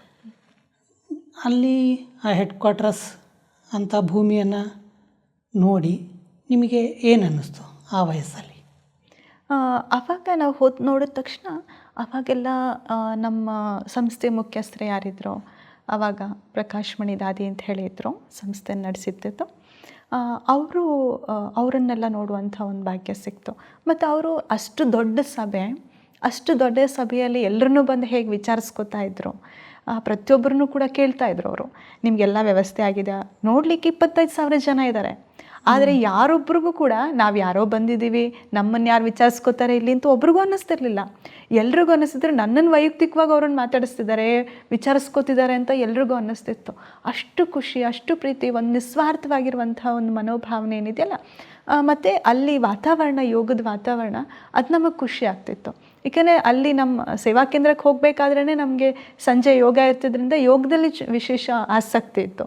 ಸಂಜೆ ಕೂತ್ಕೊಂಡೆಲ್ಲ ನಾವು ಕಾಮೆಂಟ್ರಿ ಕೊಟ್ಟು ಅವಾಗೆಲ್ಲ ಯೋಗ ಮಾಡ್ತಾಯಿದ್ದೋ, ಮಕ್ಕಳೇ ಸೇರಿಕೊಂಡು. ಆ ಥರ ಇದ್ದಿದ್ದರಿಂದ ಆ ಆಸಕ್ತಿ ಇದ್ದಿದ್ದರಿಂದ ಆ ಅನುಭವ ಇನ್ನೂ ಕೂಡ ನಾವು ಯಾವಾಗ ಮೌಂಟ್ ಆಬುಗೆ ಹೋದೋ ಇನ್ನೂ ಒಂಥರ ವಿಶೇಷವಾಗಿರುವಂಥ ಅನುಭವ ಇತ್ತು. ಅಲ್ಲಿ ಸಂಸ್ಥೆ ಸ್ಥಾಪಕರಾದಂಥ ಬ್ರಹ್ಮ ತಂದೆ ಇದ್ದಂಥ ಸ್ಥಾನ ಇರ್ಬೋದು, ಅಲ್ಲೆಲ್ಲ ವಾತಾವರಣ ಏನಿದೆ ಒಂಥರ ಸುಂದರವಾಗಿರುವಂಥ ವಾತಾವರಣ, ತುಂಬ ಆಧ್ಯಾತ್ಮಿಕ ಸಾಧನೆಗೆ ಒಂದು ಸೂಕ್ತವಾಗಿರುವಂಥ ವಾತಾವರಣ. ಎಲ್ಲರೂ ಕೂಡ ಮೆಡಿಟೇಷನ್ ಮಾಡುವಂಥದ್ದು, ಅದು ತುಂಬ ಇಷ್ಟ ಆಗ್ತಿದ್ದು ನನಗೆ. ಆವಾಗ ಏನಂತ ಹೇಳಿದ್ರೆ ಟ್ರಾಫಿಕ್ ಕಂಟ್ರೋಲ್ ಅಂತ ಹೇಳಿ ಟೈಮ್ ಫಿಕ್ಸ್ ಮಾಡಿರ್ತಾರೆ. ಆ ಟ್ರಾಫಿಕ್ ಕಂಟ್ರೋಲ್ ಇಡೀ ದಿನದಲ್ಲಿ ಇಷ್ಟಿಷ್ಟು ಟೈಮ್ಗೆ ಒಂದು ಹಾಡು ಹಾಕ್ತಾರೆ. ಆ ಹಾಡು ಹಾಕ್ಬೇಕಾದ್ರೆ ಏನೇ ಕೆಲಸ ಮಾಡ್ತಿದ್ರು ಕೂಡ ಎಲ್ಲ ಕೆಲಸ ಬಿಟ್ಬಿಟ್ಟು ಅವರು ಕೂತ್ಕೊಳ್ಬೇಕು, ಪರಮಾತ್ಮ ನೆನಪು ಮಾಡ್ತಾ ಕೂತ್ಕೊಳ್ಬೇಕು. ಸೊ ಆವಾಗ ನಂಗೆ ಇಷ್ಟ ಆಗ್ತಿದ್ದಿದ್ದು ನಡ್ಕೊಂಡು ಹೋಗ್ತಿದ್ರು ಕೂಡ ನಾವು ಆವಾಗ ಟ್ರಾಫಿಕ್ ಕಂಟ್ರೋಲ್ ಬಂದರೆ ರೋಡ್ ಮಧ್ಯೆನೇ ನಿಂತ್ಕೊಂಡ್ಬಿಡ್ತಿದ್ದೋ. ಯಾವ ವೆಹಿಕಲ್ ಬಂದರೂ ಕೂಡ ಅವರು ಕೂಡ ಆವಾಗ ಸ್ಟಾಪ್ ಮಾಡಿಬಿಡೋರು. ಅಂದರೆ ಏನಂದರೆ ನಾವು ಮಕ್ಳಿಗೆ ಸ್ಟ್ಯಾಚು ಗೇಮ್ ಆಡ್ತಿದ್ದೋ. ಸ್ಟ್ಯಾಚು ಅಂದರೆ ಎಲ್ಲರೂ ಯಾರ್ಯಾರು ಏನೇನು ಮಾಡ್ತಿದ್ರು ನಿಂತ್ಕೊಂಡ್ಬಿಡ್ತಿದ್ರು. ಆ ಥರ ಒಂಥರ ಗೇಮ್ ಮಾಡ್ದಂಗೆ ಅನಿಸ್ತಿತ್ತು. ಆದರೆ ಆ ರೀತಿ ಪರಮಾತ್ಮನ ಲಿಂಕು ಪಡ್ಕೊಳ್ಳೋವಂಥದ್ದು ಎಲ್ಲರೂ ಕಾನ್ಸ್ಟೆಂಟ್, ಅದು ಒಂಥರ ವಿಶೇಷ ಅನುಭವ. ಆವಾಗಿಂದ ನೆನಪಿಸ್ಕೊಂಡ್ರೆ ಅದು ಖುಷಿ ಆಗ್ತಾಯಿತ್ತು. ಈ ಟ್ರಾಫಿಕ್ ಕಂಟ್ರೋಲ್ ಅಂತ ಹೇಳಿದ್ರೆ ಆ ಟ್ರಾಫಿಕ್ ಕಂಟ್ರೋಲ್ನ ಉದ್ದೇಶ ಏನು? ಟ್ರಾಫಿಕ್ ಕಂಟ್ರೋಲ್ನ ಉದ್ದೇಶ ಅಂತ ಹೇಳಿ, ಈಗ ಟ್ರಾಫಿಕ್ ಸಿಗ್ನಲ್ಸ್ ಇರುತ್ತೆ. ಈಗ ವೆಹಿಕಲ್ಗಳು ಯಾವ ಬೇಕೋ ಹಾಗೆ ಟ್ರಾಫಿಕ್ ಸಿಗ್ನಲ್ ಇಲ್ಲ ಅಂದರೆ ಹೇಗೆ ಬೇಕಾದ್ರೆ ಹಾಗೆ ನುಗ್ತಿರ್ತವೆ. ಸೊ ಆಕ್ಸಿಡೆಂಟ್ಗಳು ಹಾಗೆ ಆಗುತ್ತೆ. ಸೊ ಟ್ರಾಫಿಕ್ ಸಿಗ್ನಲ್ ಇರೋದೇ ಏನಕ್ಕೆ? ವಾಹನಗಳನ್ನು ಒಂದು ವ್ಯವಸ್ಥಿತವಾಗಿ ನಡೆಸೋದಕ್ಕೆ. ಹಾಗೆ ನಮ್ಮ ಸಂಕಲ್ಪ ಯೋಚನೆಗಳು ಅನ್ನುವಂಥದ್ದು ಪ್ರತಿಯೊಂದು ವಾಹನಗಳಿದ್ದ ಹಾಗೆ. ಸೊ ಆ ಯೋಚನೆಗಳು ಅನ್ನುವಂಥ ವಾಹನವನ್ನು ನಾವು ಕರೆಕ್ಟ್ ಸರಿಯಾದಂಥ ದಾರಿಯಲ್ಲಿ ಹೇಗೆ ಅದಕ್ಕೆ ಗೈಡ್ ಮಾಡುವಂಥದ್ದು, ಅದೇ ಟ್ರಾಫಿಕ್ ಕಂಟ್ರೋಲ್ ನಾವಿಲ್ಲಿ ಕಲಿಯುವಂಥದ್ದು. ಈಶ್ವರ ವಿಶ್ವವಿದ್ಯಾಲಯದಲ್ಲಿ ಏನೇ ಕೆಲಸ ಮಾಡ್ತಿದ್ರೂ ಕೂಡ ಗಂಟೆಗೆ ಒಂದು ಸಾರಿ ಎಲ್ಲ ಕೆಲಸವನ್ನು ಬದಿಗೊತ್ತಿ 1 ನಿಮಿಷ ಪಾಸ್ ಆ್ಯಂಡ್ ಪ್ರೊಸೀಡ್. ಸೊ ಆವಾಗ ತಕ್ಷಣಕ್ಕೆ ಸ್ಟಾಪ್ ಮಾಡೋದು, ಆಮೇಲೆ ಕಂಟಿನ್ಯೂ ಮಾಡ್ಕೊಳ್ಳೋದು. ಬರೀ 1 ನಿಮಿಷಕ್ಕೋಸ್ಕರ, ಯಾಕಂದರೆ 1 ನಿಮಿಷಕ್ಕೆ ಜಗತ್ತೇನು ಬಿದ್ದು ಹೋಗೋದಿಲ್ವಲ್ಲ. ಸೊ ಆ ರೀತಿ 1 ನಿಮಿಷ ಅಭ್ಯಾಸ ಮಾಡುವಂಥದ್ದು ಅದು ಟ್ರಾಫಿಕ್ ಕಂಟ್ರೋಲ್. ಅದು ಪ್ರತಿಯೊಬ್ಬರು ಕೂಡ ಮನಸ್ಸನ್ನು ಶಕ್ತಿಶಾಲಿ ಮಾಡ್ಕೊಳ್ಳೋದ್ರ ಕಡೆಗೆ. ಏಕೆಂದರೆ ಅನೇಕರು ಕೆಲವೊಮ್ಮೆ ಬೆಳಗಿನ ಸಂಜೆವರೆಗೆ ಏನೇ ಅಥವಾ ಯೋಚನೆ ಮಾಡ್ತಾ ಇರ್ಬೋದು, ಚಿಂತೆ ಮಾಡ್ತಾ ಇರ್ಬೋದು. ಸೊ ಈ ಟ್ರಾಫಿಕ್ ಕಂಟ್ರೋಲ್ ಬಂದಾಗ ಅದರಿಂದ ಡೈವರ್ಟ್ ಮಾಡ್ಕೊಳ್ಳಿಕ್ಕೆ ಒಂದು ಸುಲಭ ಸಾಧನ ಆಗುತ್ತೆ. ನೀವು ಮೌಂಟ್ ಅಬು ರಾಜಸ್ಥಾನದಲ್ಲಿ ದಾದಿಯರು ದೀದಿಯರನ್ನ ಪರ್ಸ್ನಲ್ ಆಗಿ ಮೀಟ್ ಮಾಡಿದ್ರೆ? ಹಾಂ, ಆ ರೀತಿ ನೀವು ದಾದಿಯರನ್ನ ಪರ್ಸ್ನಲಾಗಿ ಮೀಟ್ ಮಾಡಿದಾಗ ನಿಮಗೇನು ಫೀಲ್ ಆಗ್ತಾಯಿತ್ತು? ಫಸ್ಟು ಪ್ರಕಾಶ್ ಮಣಿ ದಾದಿ ಇರ್ಬೋದು, ಮತ್ತು ನಮ್ಮ ಸಂಸ್ಥೆ ಮುಖ್ಯಸ್ಥರಾದಂಥ ಬ್ರಹ್ಮ ತಂದೆಯ ಮಗಳು ನಿರ್ಮಲ್ ಶಾಂತ ದಾದಿ ಅಂತಿದ್ರು. ಅವ್ರನ್ನ ನೋಡಬೇಕಾದ್ರೆ ಅಷ್ಟು ಖುಷಿ ಆಗ್ತಿತ್ತು. ಸದಾ ಹಸನ್ಮುಖಿಯಾಗಿ ನಾವು ಹೋದಾಗ ಟೋಲಿ ಅಂತ ಹೇಳಿದ್ರೆ ಪ್ರಸಾದ ಕೊಡೋರು ಮತ್ತು ಗಿಫ್ಟು ಕೊಟ್ಟಿದ್ರು. ಆ ಗಿಫ್ಟ್ ಇನ್ನೂ ಕೂಡ ನನ್ನ ಹತ್ರನೇ ಇದೆ. ಒಂದು ಟವಲ್ ಕೊಟ್ಟಿದ್ರು, ಅದು ಇನ್ನೂ ನಾನು ಇಟ್ಕೊಂಡಿದ್ದೀನಿ ಅವ್ರು ಕೊಟ್ಟರು ಅಂತ ಸ್ಮಾರಕವಾಗಿ. ಅಂದರೆ ಹಾಗೆ ಅವ್ರ ಬಳಿ ಹೋದಾಗ ಏನೋ ಒಂದು ಈಗ ಎಲೆಕ್ಟ್ರಿಕ್ ಶಾಕ್ ಹೊಡೆದ್ರೆ ಏನೋ ಒಂಥರ ಒಂದು ಎನರ್ಜಿ ಸಿಗುತ್ತಲ್ಲ, ಎನರ್ಜಿ ಫೀಲ್ಡ್ ಒಳಗೆ ಹೋದಾಗ. ಸೊ ಆ ರೀತಿ ಒಂದು ಎನರ್ಜಿ ಅನುಭವ ಆಗ್ತಿತ್ತು ಅವ್ರ ಬಳಿ ಎಲ್ಲ ಹೋದಾಗ. ದಾದಿಯರೆಲ್ಲ ಎಲ್ಲರ ಬಳಿ ಹೋದಾಗಲೂ ಅಷ್ಟೇ. ಜಾನಕಿ ದಾದಿನೂ ಕೂಡ ಹೀಗೆ ಹೋದ ವರ್ಷ ಅವರು ಸಂಪೂರ್ಣ ಸ್ಥಿತಿಯನ್ನು ಹೊಂದಿದ್ರು. ಸೊ ಅವರೆಲ್ಲ ಅಷ್ಟು ವಯಸ್ಸು 104 ವರ್ಷದವರು. ಎಲ್ಲರೂ ಕೂಡ ನಮ್ಮ ಆದಿಯಿಂದ ಬಂದಂಥವ್ರು ಎಲ್ಲ ಅಷ್ಟು ವರ್ಷದ ತಪಸ್ವಿಗಳು. ಆದರೂ ಕೂಡ ಅಷ್ಟು ವಯಸ್ಸಾಗಿದ್ರು ಅವ್ರ ಉತ್ಸಾಹ, ಹುಮ್ಮಸ್ಸು, ಅವರಲ್ಲಿರುವಂಥ ಹುರುಪು, ಅವರು ಅದನ್ನು ನೋಡಿದ್ರೇ ಒಂದು ಎಲ್ರಿಗೂ ಕೂಡ ಪ್ರೇರಣೆ, ಒಂದು ಶಕ್ತಿ ಎಲ್ರಿಗೂ ಕೂಡ ಸಿಗ್ತಾ ಹೋಗುತ್ತೆ. ಆ ಪ್ರೇರಣೆ ನಾವು ಪಡ್ಕೊಳ್ತಾ ಇದ್ವಿ. ನೀವು ಈಗ 3 ದಾದಿಯರ ಹೆಸರು ಹೇಳಿದ್ರಿ, ಪ್ರಕಾಶ್ ಮಣಿ ದಾದಿ, ನಿರ್ಮಲಾ ಶಾಂತ ದಾದಿ, ಜಾನಕಿ ದಾದಿ. ಅವ್ರ ಮೂವರಲ್ಲೂ ಯಾರ್ಯಾರಲ್ಲಿ ಏನೇನು ವಿಶೇಷತೆ ನೋಡಿದ್ರಿ? ಪ್ರಕಾಶ್ ಮಣಿ ದಾದಿ ಒಂಥರ ಪ್ರೇಮ ಮೂರ್ತಿಯಾಗಿದ್ದರು. ಪ್ರತಿಯೊಬ್ಬರಲ್ಲೂ ಕೂಡ ಅವರು ನಮ್ಮವರು ತಮ್ಮವರು ಅನ್ನೋಂಥದ್ದು ಇಲ್ಲವೇ ಇಲ್ಲ. ಪ್ರತಿಯೊಬ್ಬರೂ ಅವರು ಎಲ್ಲರೂ ಸಮಾನ, ಎಲ್ಲರೂ ಭಗವಂತನ ಮಕ್ಕಳು, ಯಾರೂ ವಂಚಿತ ಆಗಬಾರ್ದು ಯಾವುದರಿಂದಲೂ ಅಂಥೇಳಿ ಎಲ್ರಿಗೂ ಒಂದೇ ಪ್ರೀತಿ. ಆ ಒಂದು ನಿಸ್ವಾರ್ಥವಂತ ಪ್ರೀತಿಯನ್ನು ನಾವು ನೋಡ್ತಾ ಇದ್ವಿ ಎಲ್ರಿಗೂ ಕೂಡ. ಯಾರೇ ಸಿಕ್ಕಲಿ ಬಾಂಧವಬಂಧಲ್ಲಿ ನಾವೆಲ್ಲದಾಗ ಅವ್ರಿಗೆ ನಾನು ಸಂಸ್ಥೆ ಮುಖ್ಯಸ್ಥೆ ನಾನು ಅನ್ನೋಂಥ ಅಭಿಮಾನ ಆಗಲಿ ಏನೂ ಇರ್ತಿರಲಿಲ್ಲ. ಅಷ್ಟು ನಿಸ್ವಾರ್ಥ ನಾವೆಲ್ಲ ಮಕ್ಕಳು ಅಂದರೆ ನಾವು ಓಂ ಶಾಂತಿ ಅಂದ್ರೂ ಅವರು ಓಂ ಶಾಂತಿ ಹೇಳೋರು. ಏನೋ ಒಂಥರ ಖುಷಿ ಆಗೋದು. ಅಂಥ ಸಂಸ್ಥೆ ಇಲ್ಲಾಂದರೆ ಬೇರೆ ಕಡೆ ನೀವು ಹೋದರೆ ದೊಡ್ಡವ್ರನ್ನ ಸಿಗಬೇಕು ಅಂದರೆ ಅಪಾಯಿಂಟ್ಮೆಂಟ್ ತೊಗೋಬೇಕು, ದಿನಗಟ್ಟಲೆ ಕಾಯಬೇಕು, ಬೇರೆಯವ್ರ ಹತ್ರ ಪರ್ಮಿಷನ್ ತೊಗೋಬೇಕು, ಒಳಗೋಗ್ಬೇಕು. ಇವರು ಹಾಗಲ್ಲ, ಎಲ್ಲ ವಾಕಿಂಗ್ ಮಾಡ್ತಿದ್ರೆ ನಾವು ಓಂ ಶಾಂತಿ ಹೇಳಿದ್ರೆ ಅಷ್ಟು ಓಂ ಶಾಂತಿ ಹೇಳೋರು. ಅಷ್ಟು ಖುಷಿ ಆಗ್ತಿತ್ತು. ಈ ನಿರ್ಮಲ ಶಾಂತಿ ದಾದಿ ಮತ್ತು ಜಾನಕಿ ದಾದಿ ಹೇಗೆ? ನಿರ್ಮಲ್ ಶಾಂತ ದಾದಿ ಅಂತೂ ಅವರು ಸದಾ ಹಸನ್ಮುಖಿ ಆಗ್ತಿರ್ತಿದ್ರು, ಜಾಸ್ತಿ ಅವ್ರು ಮಾತಾಡ್ತಿರ್ಲಿಲ್ಲ. ಅವ್ರದ್ದು ಅದೇ ರೀತಿ ಮೀಟ್ ಮಾಡಿರುವಂಥದ್ದು. ಜಾನಕಿ ದಾದಿ ಅಂತೂ ತುಂಬ ಅವರು, ಏಕೆಂದರೆ ಇತ್ತೀಚೆಗೆ ಅವರು ಸಂಪೂರ್ಣ ಸ್ಥಿತಿಯನ್ನು ಹೊಂದಿರುವಂಥದ್ದು. ಈಗ 2021ರಲ್ಲಿ ಅವರು ಮಾರ್ಚ್ ತಿಂಗಳಿನಲ್ಲಿ ಅವರು ಶರೀರವನ್ನು ತ್ಯಜಿಸಿದ್ದು. ಸೊ ಅದರಿಂದ ಇತ್ತೀಚೆಗಾಗಿದ್ದರಿಂದ ಅವರು ಅಷ್ಟು ವರ್ಷಗಳಿಂದ ಈ ಸಂಸ್ಥೆಯನ್ನು 2007ರಿಂದ 2021ವರೆಗೂ ಕೂಡ ಸಂಸ್ಥೆಯನ್ನು ನಡೆಸ್ಕೊಂಡ್ಬಂದಿದ್ದಾರೆ. ಸೊ ವಿದೇಶದಲ್ಲಿದ್ರೂ ಕೂಡ ಅವರು ಅವರಲ್ಲಿರುವಂಥ ಒಂದು ವಿಲ್ ಪವರ್, ಜ್ಞಾನದ ಶಕ್ತಿ ಎಷ್ಟಿತ್ತು ಅಂತ ಹೇಳಿದ್ರೆ ಇಡೀ ದೇಶವನ್ನೇ ಒಂದು ನಡೆಸ್ಕೊಂಡು ಬಂದರು ಅವರು. ಇಡೀ ವಿಶ್ವವನ್ನೇ ನಡೆಸ್ಕೊಂಡ್ಬಂದರು. ಇಷ್ಟು ದೊಡ್ಡ ಸಂಸ್ಥೆ, ಅಷ್ಟು 104 ವರ್ಷದವರಾಗಿದ್ರೂ ಕೂಡ ಹೇಗೆ ನಡೆಸ್ಕೊಂಬಂದರು. ಮತ್ತು ಅವರನ್ನು ನೋಡ್ತಿದ್ದಾಗ, ಅವ್ರ ಹತ್ರ ಹೋಗ್ತಿದ್ದಾಗ ಅವರಲ್ಲೂ ಕೂಡ ಒಂದು ಪ್ರತಿಯೊಬ್ಬರಲ್ಲೂ ಕೂಡ ಅವರು ಹತ್ತಿರದಲ್ಲಿ ನೋಡಿದಾಗ ಒಂದು ಸರಿ ದಾದಿ ಬಂದಿದ್ದಾಗ ಪ್ರೋಗ್ರಾಮ್ ನಡೀತಾಯಿತ್ತು, ಪ್ರೋಗ್ರಾಮ್ಗೆ ಹೋಗಬೇಕಾಗಿತ್ತು. ದಾದಿ ವಿಶೇಷತೆ ಏನಂದರೆ ಎಲ್ರಿಗೂ ಕೂಡ ಕಾರ್ಯಕ್ರಮಕ್ಕೆ ಹೋಗೋಕ್ಕೆ ಮುಂಚೆ, ಗಾಡಿ ಹತ್ತೋಕ್ಕೆ ಮುಂಚೆ ಅವ್ರೆಲ್ರಿಗೂ ಬಾದಾಮ್ ಕೊಡೋರು, ನೆನೆಸಿರೋ ಬಾದಾಮು. ಸೊ ಎಲ್ರಿಗೂ ಬಾದಾಮ್ ಕೊಡೋರು, 4 5 ಕಾಳು ಎಲ್ರಿಗೂ ಕೊಡ್ತಾ ಬಂದರು. ಆಮೇಲೆ ದಾದಿ ಇನ್ನೇನು ಗಾಡಿ ಹತ್ತಬೇಕು ಅಷ್ಟೊತ್ತಿಗೆ ಅಲ್ಲಿ ದಾರಿ ಗುಡಿಸ್ತಾ ಇದ್ರು. ದಾರಿ ಗುಡಿಸ್ತಿದ್ದವ್ರು ಅವ್ರಿಗೂ ಕರೆದ್ಬಿಟ್ಟು ಅವ್ರಿಗೂ ಬಾದಾಮ್ ಕೊಟ್ಬಿಟ್ಟು ಆಮೇಲೆ ದಾದಿ ಗಾಡಿ ಹತ್ಕೊಂಡು ಹೋದರು. ಕಸ ಗುಡಿಸೋಂಥವ್ರಿಗೂ ಸಹ. ಹಾಂ, ಹೌದು. ನಾನು ಈ ಜಾನಕಿ ದಾದಿ ಬಗ್ಗೆ ಇದಕ್ಕೂ ಮುಂಚೆ ಒಂದು ಕಡೆ ಎಲ್ಲೋ ಓದಿದ್ದೆ. ಅವ್ರನ್ನ ಸೈಂಟಿಫಿಕ್ಕಾಗಿ ಅವ್ರ ಮೇಲೆ ರಿಸರ್ಚ್ ಮಾಡಿ ಅವ್ರಿಗೊಂದು ಅವಾರ್ಡ್ ಕೊಟ್ಟಿದ್ರು. ಹೌದು, ಅತ್ಯಂತ ಸ್ಥಿರ ಮನಸ್ಸು, stable minded women in the world ಅಂತ. ಅಂದರೆ ಅತ್ಯಂತ ಸ್ಥಿರ ಮನಸ್ಸಿನ ಮಹಿಳೆ ಅಂತ. ಅದು ಟೆಕ್ಸಾಸ್ ಯೂನಿವರ್ಸಿಟಿ ಅವರು ಅವ್ರಿಗೆ ಬ್ರೈನ್ ವೇವ್ಸ್ ಚೆಕ್ ಮಾಡಿದ್ರು. ಎಲೆಕ್ಟ್ರೋಡ್ಸ್ ಎಲ್ಲ ಹಾಕಿಬಿಟ್ಟು ಮಾನಿಟ್ರಲ್ಲಿ ಬ್ರೈನ್ ವೇವ್ಸ್ ಚೆಕ್ ಮಾಡಿದಾಗ ನಾರ್ಮಲ್ ಆಗಿರುವಂಥ ವ್ಯಕ್ತಿ ಗಾಢ ನಿದ್ರೆಯಲ್ಲಿ ಮಾತ್ರ ಡೆಲ್ಟಾ ವೇವ್ಸ್ ಇರುತ್ತೆ. ಡೆಲ್ಟಾ ವೇವ್ಸ್ ಅಂದರೆ 0 to 2 ಥಾಟ್ಸ್ ಅಷ್ಟೇ. ಸೊ ಅಂಥ ಅಷ್ಟು ಕಡಿಮೆಯ ಯೋಚನೆಗಳು ಅವ್ರ ಜಾಗೃತ ಸ್ಥಿತಿಯಲ್ಲಿ ಪಿನ್ ತೊಗೊಂಡು ಚುಚ್ಚಿದ್ರೆ, ಅಥವಾ ನಂಬರ್ಸ್ ಉಲ್ಟಾ ಹೇಳಿ ಅಂತ ಹೇಳಿದಾಗಲ, ಅಥವಾ ನಿದ್ದೆ ಮಾಡಿ ಎಚ್ಚರ ಆಗಿ ಅಂತ ಹೇಳಿ ಇಷ್ಟು ಟೈಮಿಂಗ್ಸ್ 5 ನಿಮಿಷಕ್ಕೆ ನೀವು ಎಚ್ಚರ ಆಗಬೇಕು ಅಂತ ಹೇಳಿದ್ರೆ ಅಷ್ಟು ಟೈಮ್ಗೆ ಒಳ್ಳೆ ಟೈಮರ್ ಇಟ್ಟಂಗೆ ಎಚ್ಚರ ಆಗ್ಬಿಡೋರು. ಅಷ್ಟು ಅವರಿಗೆ ಮನಸ್ಸಿನ ಮೇಲೆ ಕಂಟ್ರೋಲ್. ಒಳ್ಳೆ ಮೆಷಿನ್ ರೀತಿ. ಅದಕ್ಕೆ ವಿಜ್ಞಾನಿಗಳಿಗೆ ಒಂದು ಸವಾಲು, ಆಶ್ಚರ್ಯ. ಇವಾಗ ಅನೇಕರಿಗೆ ರಿಸರ್ಚ್ ಸಬ್ಜೆಕ್ಟ್ ಅದು ಎಲ್ರಿಗೂ ಕೂಡ.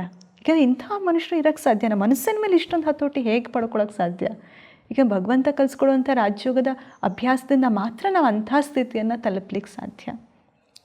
ನೀವು ಅಷ್ಟು ಚಿಕ್ಕ ವಯಸ್ಸಲ್ಲಿ ರಾಜಸ್ಥಾನಕ್ಕೆ ಹೋಗಿದ್ರಿ. ಅಲ್ಲಿಂದ ವಾಪಸ್ ಬರಬೇಕಾದ್ರೆ ನಿಮಗೇನು ಅನ್ನಿಸ್ತು? ವಾಪಸ್ ಬರಬೇಕಾದ್ರೆ ಸ್ಕೂಲಿಂದ ಹೋಗಿದ್ದಿದ್ದು 9ನೇ ಕ್ಲಾಸ್. ಅವಾಗ ಸ್ಕೂಲ್ ಕಡೆಯಿಂದ ಹೋಗಿದ್ರೆ ನಿಮ್ಮ ಫ್ಯಾಮಿಲಿ? ಇಲ್ಲ, ಫ್ಯಾಮಿಲಿ ಕಡೆಯಿಂದ. ಯಾಕಂದರೆ ಸ್ಕೂಲ್ ಕಡೆಯಿಂದ ಹೋಗೋದಂದರೆ ಆವಾಗ ಅಲ್ಲಿ ಲೈವ್ ಮಿಲನ ಅಂತ ಹೇಳಿ ಮಾಡ್ತಾರೆ, ಪರಮಾತ್ಮನ ಅವತರಣೆದು. ಅದಕ್ಕೆ ಹೊರಗಡೆ ಪಬ್ಲಿಕ್ಸ್ಗೆ ಆವಾಗ ಅವಕಾಶ ಇರಲ್ಲ. ಆವಾಗ ಬರೀ ಯಾರು ಜ್ಞಾನಕ್ಕೆ ರೆಗ್ಯುಲರಾಗಿ ಕ್ಲಾಸಿಗೆ ಬರ್ತಾರೆ ಅವ್ರಿಗೆ ಮಾತ್ರ ಅಲ್ಲಿಗೆ ಮೌಂಟ್ ಅಬುಗೆ ಹೋಗಲಿಕ್ಕೆ ಅವಕಾಶ ಇರುತ್ತೆ. ಆ ಸಮಯದಲ್ಲಿ ಬೇರೆಯವ್ರು ಇರಲ್ಲ, ಬೇರೆಯವರಿಗೆ ಬೇರೆ ಕಾರ್ಯಕ್ರಮ ಇರುತ್ತೆ, ಅದಕ್ಕೆ ಬೇರೆಯವರು ಅಟೆಂಡ್ ಮಾಡ್ಬೋದು. ಸೊ ಅಂಥ ಕಾರ್ಯಕ್ರಮಕ್ಕೆ ಹೋಗಿದ್ದಿದ್ದು. ಆವಾಗ ವಿಶೇಷ ಅನುಭವ. ಅಷ್ಟು ಸಭೆಯಲ್ಲಿ ಎಲ್ಲರೂ ಕೂಡ ಕೂತಿದ್ರು. ಬಟ್ ವಾಪಸ್ ಬರಬೇಕಾದ್ರೆ ಇನ್ನೇನು ರಜೆ ಮುಗೀತು. ಸೊ ಬೆಳಿಗ್ಗೆ ನಾವು ಬಂದು ತಲುಪಿದ್ದು ಅವತ್ತೇ. ಅಷ್ಟೇ ದಿನ ರಜೆ ಹಾಕಿದ್ದಿದ್ದು ಸ್ಕೂಲ್ಗೆ. ಸೊ ಅಷ್ಟೇ ದಿನ ರಜೆ ಹಾಕಿದ್ರಿಂದ ಸ್ಕೂಲ್ಗೂ ರಜೆ ಕೊಡಲ್ಲ. ಸ್ಕೂಲು ರಜೆ ಕೊಡಲ್ಲ. ಆಮೇಲಿಂದ ಅಲ್ಲಿಂದ ಬಂದ ಮೇಲೆ ಅಷ್ಟು ದಿನ ಎಲ್ಲಿಗೆ ಹೋಗ್ತೀವಿ ಅಂತ ಹೇಳಿಲ್ಲ. ಅಲ್ಲಿಂದ ಬಂದ ಮೇಲೆ ಲೀವ್ ಲೆಟ್ರ್ ಕೊಟ್ಟಿದ್ದೆ. ಅಷ್ಟು ದಿನ ಚಕ್ಕರ್ ಹಾಕಿಬಿಟ್ಟು ಹೋಗಿದ್ದೆ ಸ್ಕೂಲಿಗೆ. ಇದರಲ್ಲಿ ನಿಮ್ಮ ಪೇರೆಂಟ್ಸ್ ಜೊತೆ ಹೋದ್ಮೇಲೆ ಅದೆಲ್ಲ ಸಮಸ್ಯೆನೂ ಅಲ್ಲ. ಯಾಕಂದರೆ ನಿಮ್ಮ ಹತ್ರ ಇನ್ನೂ ತಿಳ್ಕೊಬೇಕಂತ ಅನೇಕ ಪ್ರಶ್ನೆಗಳು ನನ್ನ ಮನಸ್ಸಲ್ಲಿದ್ದಾವೆ. ಅದರ ಸಮಯದ ಅಭಾವದಿಂದ ಈ ಸಂಚಿಕೆನ ಇಷ್ಟಕ್ಕೆ ನಿಲ್ಲಿಸ್ತಾ ಇದ್ದೀನಿ. ಆದರೆ ನೀವು ಮತ್ತೊಮ್ಮೆ ನಮ್ಮ ಈ ಕಾರ್ಯಕ್ರಮಕ್ಕೆ ಬಂದು ನಮ್ಮ ವೀಕ್ಷಕರಿಗೆ ನಿಮ್ಮ ಇನ್ನೂ ಅನೇಕ ಅನುಭವಗಳಿಂದ ಲಾಭಾನ್ವಿತ ಮಾಡಬೇಕು ಅಂತ ಕೇಳ್ಕೊಳ್ತೀನಿ. ಹಾಗೆ ಈ ಕಾರ್ಯಕ್ರಮಕ್ಕೆ ಬಂದಿದ್ದಕ್ಕೆ ನಿಮಗೆ ಧನ್ಯವಾದಗಳು. ಧನ್ಯವಾದ. ತಮಗೂ ಕೂಡ ಇಷ್ಟು ಸಮಯ ನನ್ನ ಅನುಭವಗಳನ್ನು ಪುನಃ ಮರುಕಳನೆ ಮಾಡಿಕೊಂಡು ಪುನಃ ಹಿಂದಕ್ಕೆ ಕರ್ಕೊಂಡು ಹೋಗಿದ್ದಕ್ಕೆ ತಮಗೂ ಅನಂತ ಧನ್ಯವಾದ. ಇದರಿಂದ ನಮ್ಮ ವೀಕ್ಷಕರಿಗೆ ಅವರ ಜೀವನಕ್ಕೆ ಒಂದು ಸ್ವಲ್ಪನಾದರೂ ಲಾಭ ಆಗುತ್ತೆ ಅನ್ನೋದಿದ್ರೆ ನನ್ನ ಪರಿಶ್ರಮ ಸಾರ್ಥಕ ಅನ್ಕೊಳ್ತೀನಿ. ಖಂಡಿತ. ನೋಡಿದ್ರಲ್ಲ ವೀಕ್ಷಕರೇ, ಅಕ್ಕವರ ಬಾಲ್ಯ ಜೀವನದಲ್ಲಿ ಆಧ್ಯಾತ್ಮಿಕತೆಗೆ ಹೆಜ್ಜೆ ಇಟ್ಟು ಆಧ್ಯಾತ್ಮಿಕ ದಾರಿಯಲ್ಲಿ ಪ್ರಯಾಣವನ್ನು ಶುರು ಮಾಡಿದ್ದಾರೆ. ಅವರ ಇನ್ನೂ ಅನೇಕ ಅನುಭವಗಳನ್ನು ತಿಳ್ಕೊಬೇಕಾಗಿದೆ. ಹಾಗಾಗಿ ಮತ್ತೆ ಮುಂದಿನ ಸಂಚಿಕೆಯಲ್ಲಿ ಅಕ್ಕವ್ರನ್ನ ಭೇಟಿ ಮಾಡೋಣ. ಹೀಗೆ ನಮ್ಮ ಕಾರ್ಯಕ್ರಮನ ವೀಕ್ಷಿಸ್ತಾ ಇರಿ. ಮತ್ತೆ ಮುಂದಿನ ಸಂಚಿಕೆಯಲ್ಲಿ ಭೇಟಿಯಾಗೋಣ. ಅಲ್ಲಿವರೆಗೂ ನಮಸ್ಕಾರ.